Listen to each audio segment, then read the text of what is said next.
Hi, Maryam. Thank you for being with me today.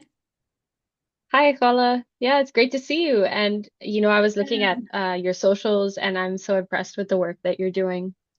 thank you very much. But more than that, I'm impressed by you because I think it just came to my knowledge that you didn't decide to pursue psychology for your undergrad. Something else was going on there. Would you mind telling us a bit there? Yeah, sure. I'm happy to talk about this actually.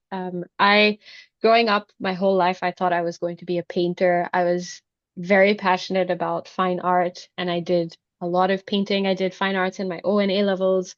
It was basically something it was my whole life. And then I went to art school.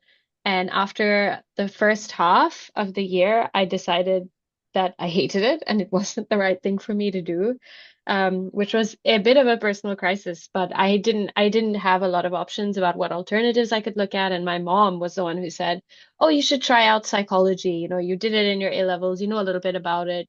You would be good at the sort of psychological thing of reading people and stuff, which is what people think about when they think of psychology." So I tried it out. I did an undergrad in it. When I started it, I was just like, I don't know why I'm doing this. Until the end of the degree, I wasn't sure why I had chosen this. But by the time I finished, it became very clear to me that it was something I was really passionate about and research was something that I really, really wanted to pursue. I think there's no fact that we love doing research. We will come back to that in a bit. But I can see that you were a Chevening scholar. Would you mind telling us how your experience was like and how was Edinburgh? Did it meet your expectations or what could have been better? Yeah. So my Chevening experience, I was a first time applicant. And Alhamdulillah, I was successful in getting the scholarship. It was an awesome experience. But before I talk about that, maybe I'll talk about how I prepared myself to apply for Chevening. So when I was an undergrad, a very good friend of mine said to me, if you know what your goal is in the future, then you know what the route is to get there. You can figure it out like a map, literally map out how you want to get to that point. So when I finished my undergrad and I started working, I was working at Indus Hospital for 3 years. And when I worked there, I knew I wanted to pursue a master's degree and I wanted to do research. I knew that was my passion, and I was looking at ways that I could do this. I needed funding. I looked at the Chevening Scholarship, which is a great scholarship. It gives you a lot of support. You get to be with an awesome cohort of people who are all studying different things, and they're all from everywhere, all over the world. And so because I knew I wanted to apply for it, I basically built a map for myself based on my friend's advice, um, and figured out all the different criteria that the Chevening Scholarship has. And one thing I'd really want to emphasize on, Chevening positions itself as a leadership scholarship. And I was someone who was like very quiet and reserved. I didn't see myself as like this extroverted, loud leader, but there's different forms of leadership that you can have. A leader doesn't have to be somebody who's out there at the front lines, like leading everyone very directly and openly. You can also be a leader if you're intellectually doing very interesting work, if you're somebody who questions the norms, who challenges what everyone else thinks is the right thing to do. So I would, to your audience, I would say, like, even if you don't see yourself as a leader, there is some quality in you that is a different kind of leader, and you need to find that and really embrace that because it's a really important part of the Chevening application. When you answer those questions, you you almost do like for me it was a very like I was almost on a journey of self-discovery because I was seeing myself in a very different way and acknowledging, oh yeah, I am a leader because I question these things. I am a leader because I can conduct research and lead people on projects, even though I don't have all these credentials. I just have the right mindset for it. So I would really say that the application process itself is super cool to do. Um, and I was successful in getting the scholarship, and I did a Master of Science in Psychological Research at Edinburgh. And one of the reasons I chose Edinburgh, I had three universities, Edinburgh, St. Andrews, and another one that I can't think of right now. Okay. Um, um, yeah, and when I chose Edinburgh because the faculty was the top at the time. I think they're still in the top 10 in the UK for psychology. There was a lot of social psychologists and there was one moral psychologist there. And when I started my master's, I was very into social and political psychology. So coming from Pakistan, having lived in Karachi my whole life, seeing a lot of inequalities, seeing a lot of political hardships and strife and a lot of inequality in general in society, I was very interested in understanding how we can bridge these gaps. Like, for example, why is it that wealthy people can send their kids to a school where even in the school you don't learn what the reality is, right? So Love this. for me, yeah, for me it was so jarring because I started working at Indus Hospital. I found out how prevalent TB was. But when you do Pak studies, you only learn about TB because Qaid-e-Azam had TB, Oh, yes. but you don't learn how prevalent it is in the communities around you.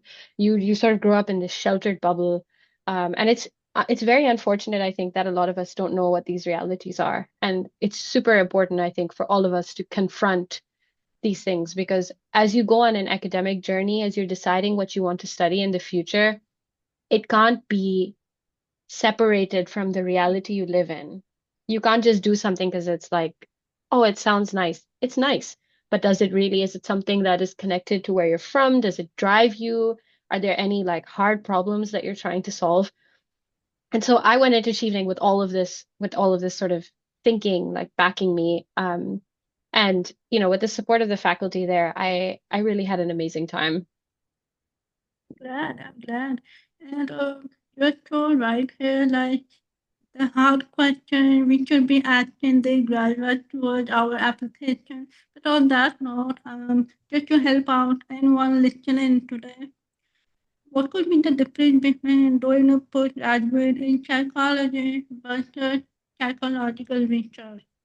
I mean, That's a great question. yeah, Yeah, that's a very excellent question. So psychological research specifically looks at the empirical side of psychology. So, for example, usually when people think of psychology, they think of clinical psychology, they think of mental health, they think about depression, anxiety, all those kinds of issues. But psychology is a really wide subject with lots of different areas. You have clinical psychology, which is one side of it, but then you also have social psychology, which looks at things like group dynamics and prejudice, stereotypes, beliefs, all that kind of behavior. Then you have developmental psychology, which looks at how children grow up and how they develop certain abilities and how they acquire language and so on. And the field that I'm in is moral psychology, and this looks at how people develop moral judgments, what kinds of things influence their moral judgments, and so on.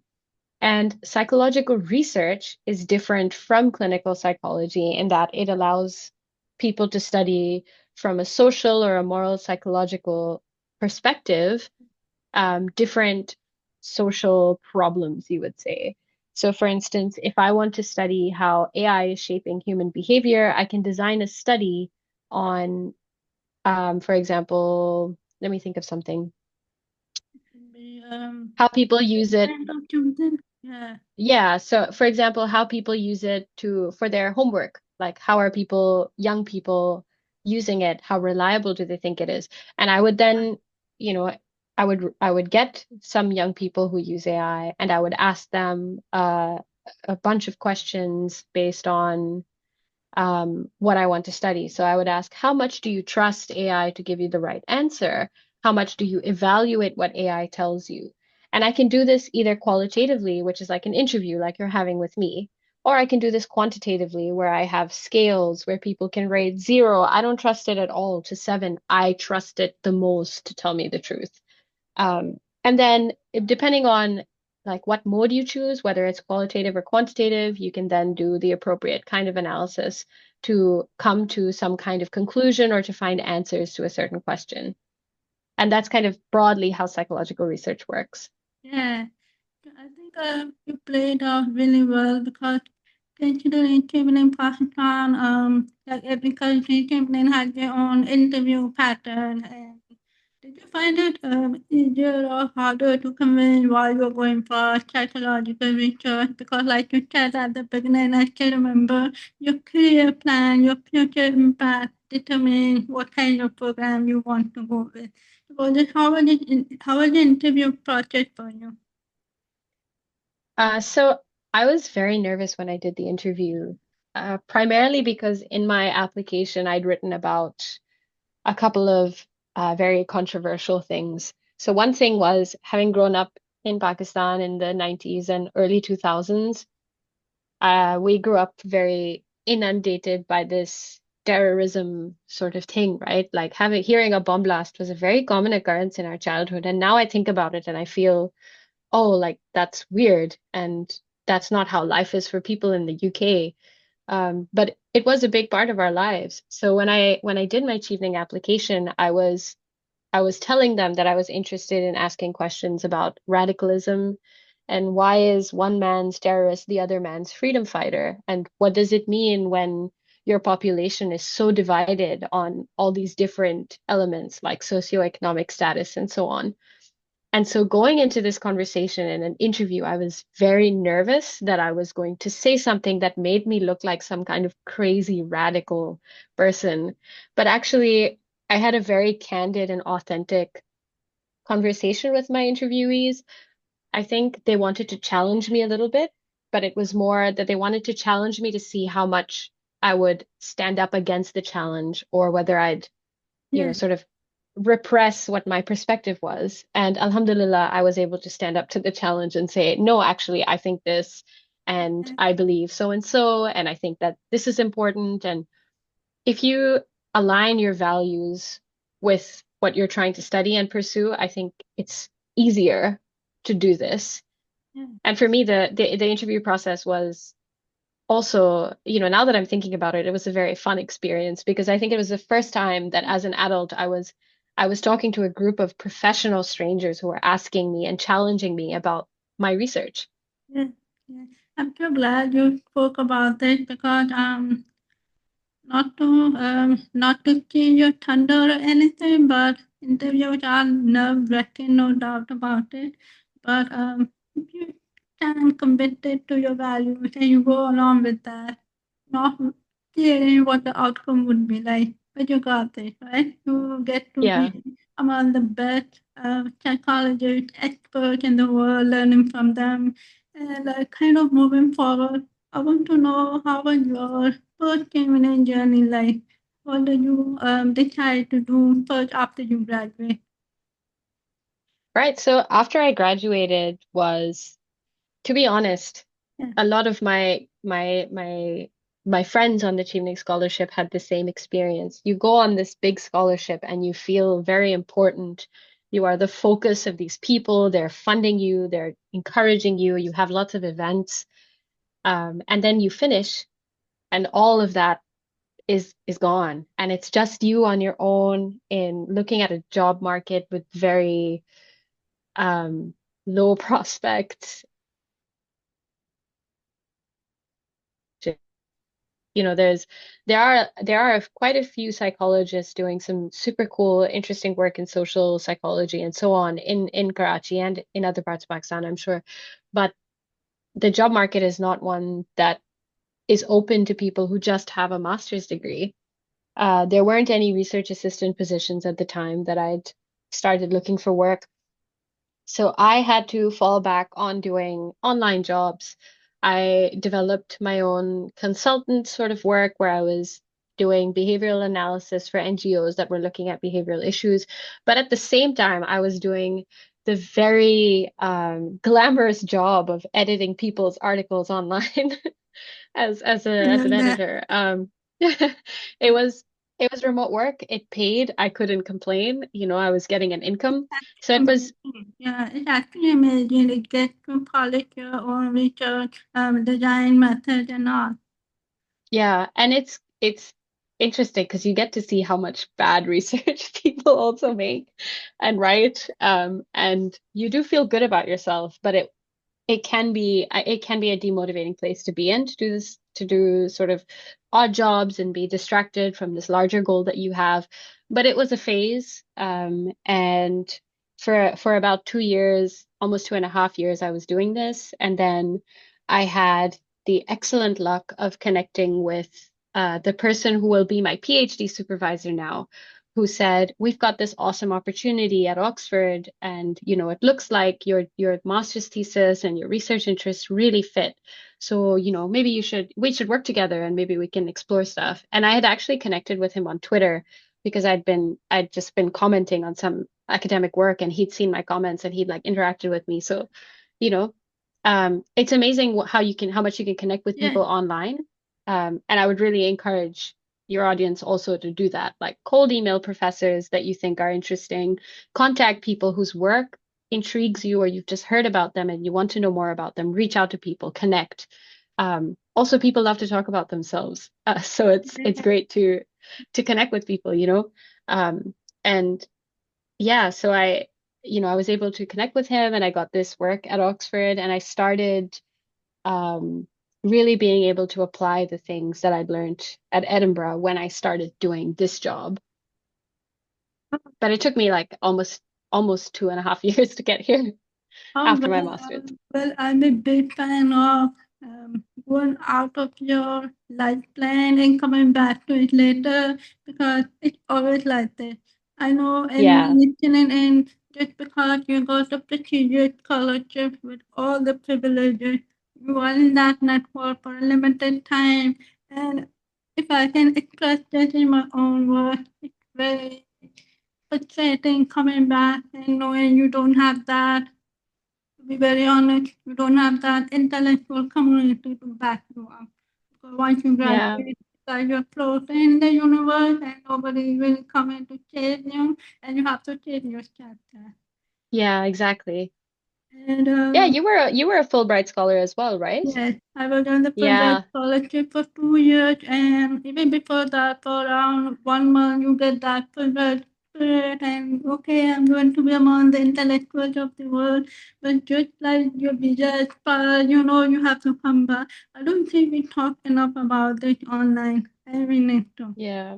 Yeah, yeah. It is, I think it's a very jarring experience Very young. for the people who come back. Mm. Yeah.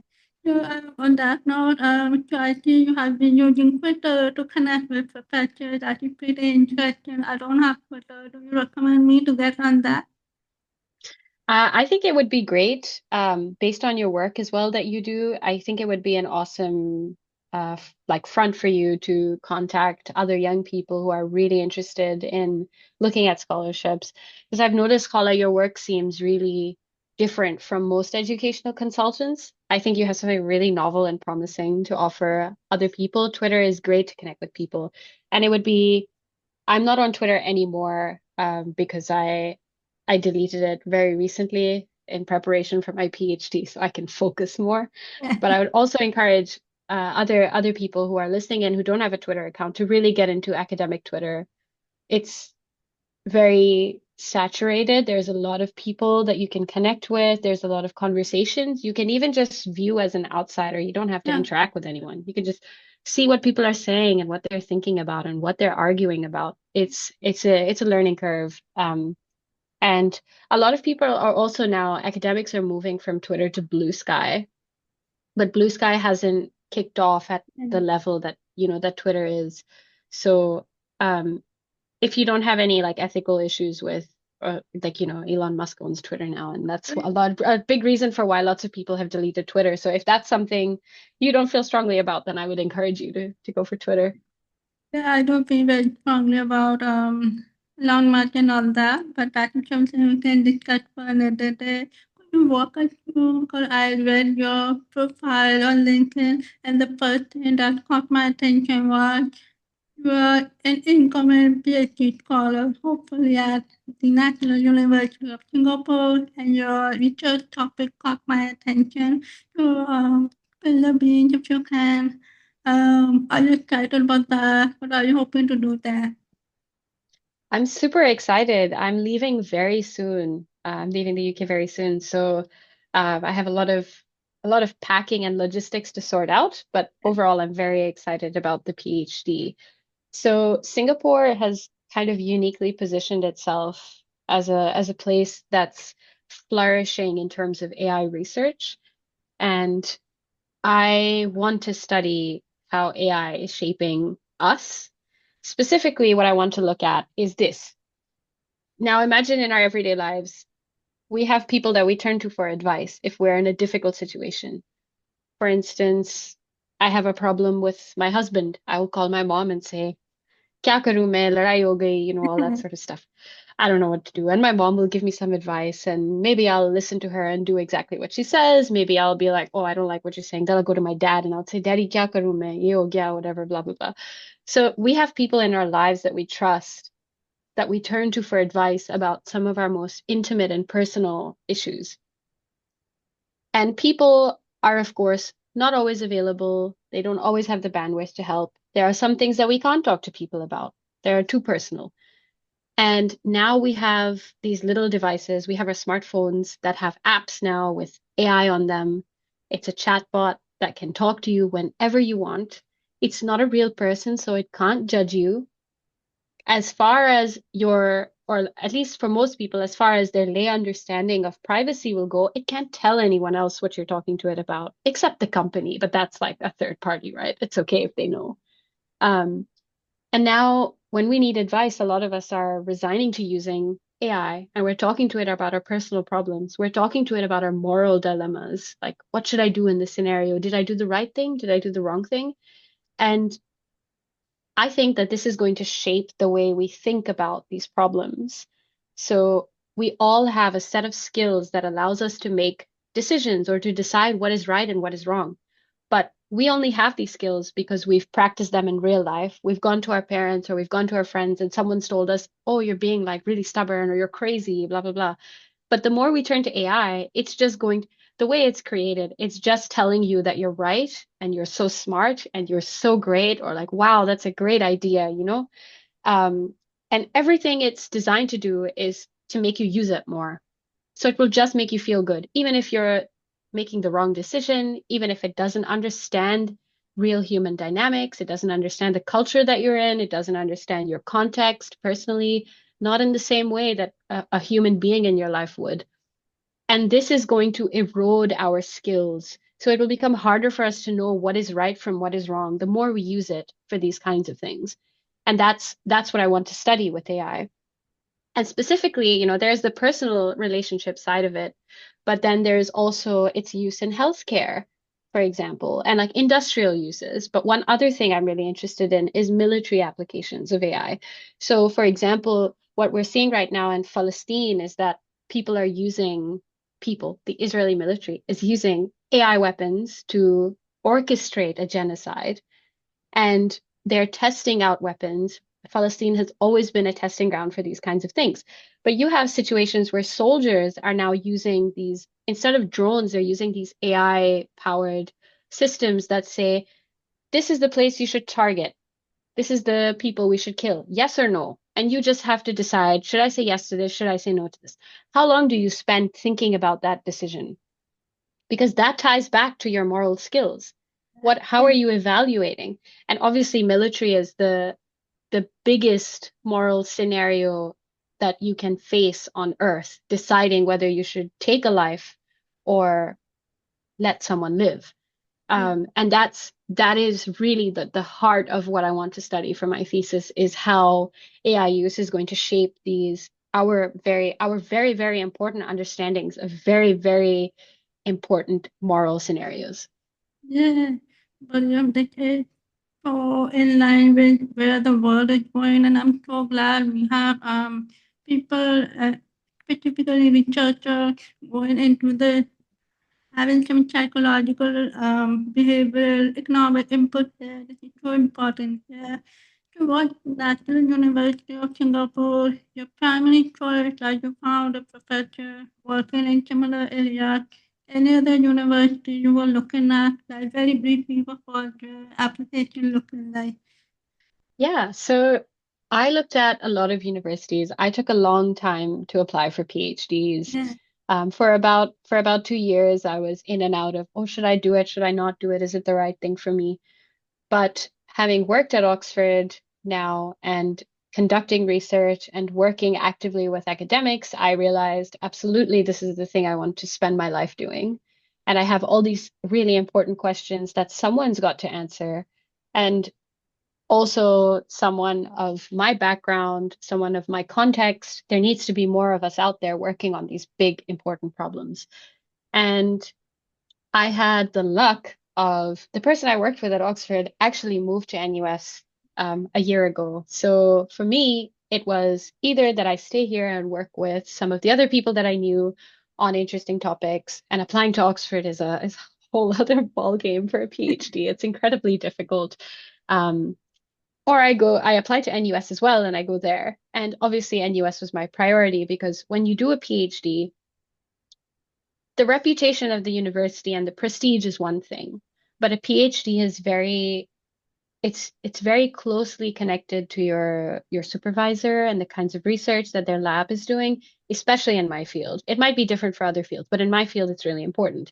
And you need to have someone as your supervisor that you know you can work with and you know what their style of supervision might be. They give you the right kind of independence. Maybe you need more, like you need more of their supervision. So for me, NUS was my top choice because my supervisor, Brian, was an awesome fit for me. There's also somebody else at NUS who was working on what the moral enhancement problem, which is the opposite of what I was saying. So it's this idea that AI might make us better, it might make our moral skills better. And I'm saying, oh no, it won't. It's going to Yeah. de-skill us. So I'm really lucky that so I have two supervisors, and I'm really lucky that the second supervisor, Owen Schaefer, he also accepted me as a student. So NUS was really my top choice. I had all the right pieces there. I had the right forms of supervision. The topic was a really good fit for the university itself and where I'm going. And that's the thing that made me say, yes, this is it. This is where I'm going to do my PhD. Yeah. I think I would kind of agree that knowing who your supervisors are, their style, their level of mentoring, and holding back or extending support is super important here. But I think you played out your Chevening experience really well here. Because Chevening is all about networking, finding the right people to connect with, and somehow Exactly. once you are on a scholarship program, it just sticks with you, like the lesson sticks with you. You gotta keep networking, you gotta find the right people to connect with. I'm so Yeah, glad exactly. that I can thank you now. It was so like informational even for me because I've been thinking about AI and moral judgment a lot recently. Especially whenever I'm writing something, it gives me incorrect feedback like, hello, you don't need to approve me, just tell me am I making the right decision or not. And Yeah. AI is not there yet. I don't know, maybe in the near future. Yeah, maybe in the near future it'll improve. But for now, it's really it's a 50-50. You know, if you're actually doing something right and it tells you you're doing it right, that's great. But if you're doing something wrong and it tells you you're doing it right, that's quite bad. Yeah. Okay. Thank you very much, Mariam. But you have to give a kind of a personal reflection, like look back on your life and maybe comment anything for anyone listening, and what would be your advice looking like?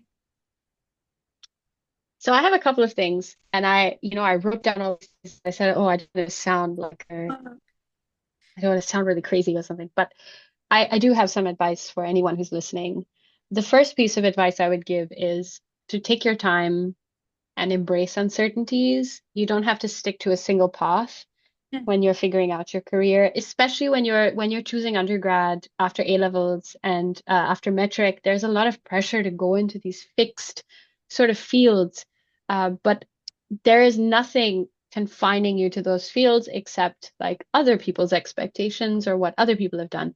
And if it's useful, you can look at or you can look for people like myself who have changed from one field to the other. So I went from doing art to doing science, which is a huge jump. You have to literally rewire the way that you think. And it was very difficult, but in the end, it worked out really well for me. And so I would say to everyone listening, embrace uncertainty. It doesn't matter what part of your life you're at, what part of your career you're at. Whether you're deciding what to study or you're deciding where to work, embrace that kind of uncertainty.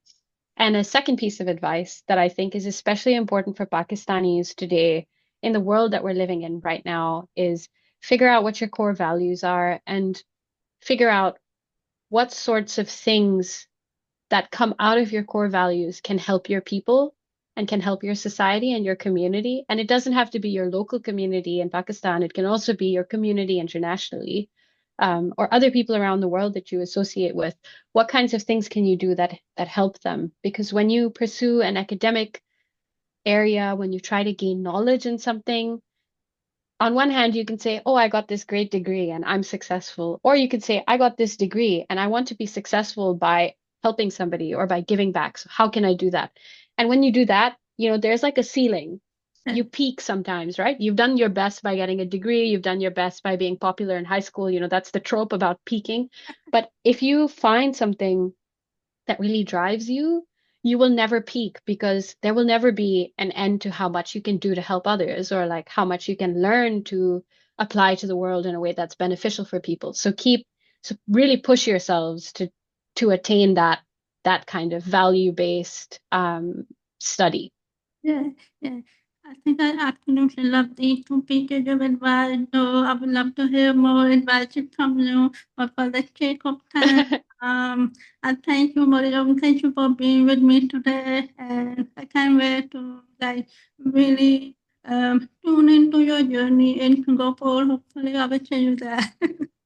Yeah, thank you so much, Paula, for having me. And I think you're doing amazing work, and I really hope that you connect with more people and you help them. Yeah, I think I just love to be the bridge, connecting in common with experienced professional and letting them go from there. And I like to play my part. Yeah.